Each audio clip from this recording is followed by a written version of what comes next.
నేను మీకు ఆధ్యాత్మం నేర్పించాలి. కొంచెం అది కూడా రావాలి.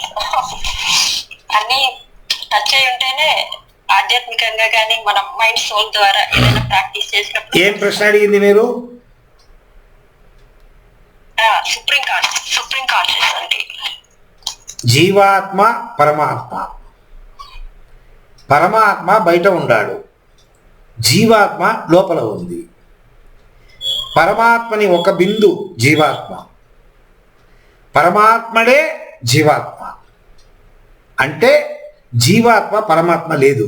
ఏమిటి కన్ఫ్యూజ్ చేస్తారు? కరెక్ట్గా చెప్తాను. పరమాత్మడే జీవాత్మ, జీవాత్మనే పరమాత్మ. కాబట్టి మీ లోపల ఉండే జీవాత్మ పరమాత్మలో లేదు. ఎలా? ఆ జీవాత్మ కూడా ఉండే కాన్షియస్ మనసు, కామం, క్రోధం, లోభం, మదం, మాత్సర్యం, ఇది అంత ఉంది కల్మషాలు. ఆ కల్మషాలు ఉండేటప్పుడు మీ లోపల ఉండే జీవాత్మ పరమాత్మ క్వాలిటీ దానికి రాదు. సాధనాలు చేసేదంటే ఏమి?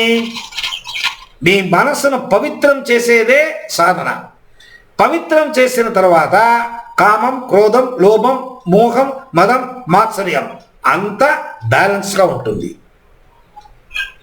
అంటే మీ భావనలు పవిత్రంగా ఉంటుంది.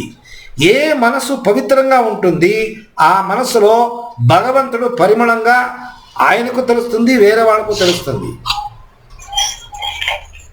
జీవాత్మ పరమాత్మ. ఈ జీవాత్మ పరమాత్మలో 3 పాలసీ: ద్వైతం, అద్వైతం, విశిష్టాద్వైతం. అద్వైతం జీవాత్మనే పరమాత్మ, అహం బ్రహ్మాస్మి శంకరాచార్యాలు చెప్పింది. జీవాత్మ వేరే, పరమాత్మ వేరే. మీరు ఏమే ప్రయత్నం చేస్తే కూడా ఈ జీవాత్మ పరమాత్మం అయ్యేలేదు. మధ్వాచార్య, మధ్వ సంప్రదాయం, మధ్వమతం. విశిష్టాద్వైతం దీని 2కు కంబైండ్ చేసి వచ్చింది విశిష్టాద్వైతం. అయ్యంగార్స్ నామం పెట్టేవారు చూడండి, వాళ్ళు తిరుపతిలో అర్చకరు ఉంటారు చూడండి, వాళ్ళు విశిష్టాద్వైతం.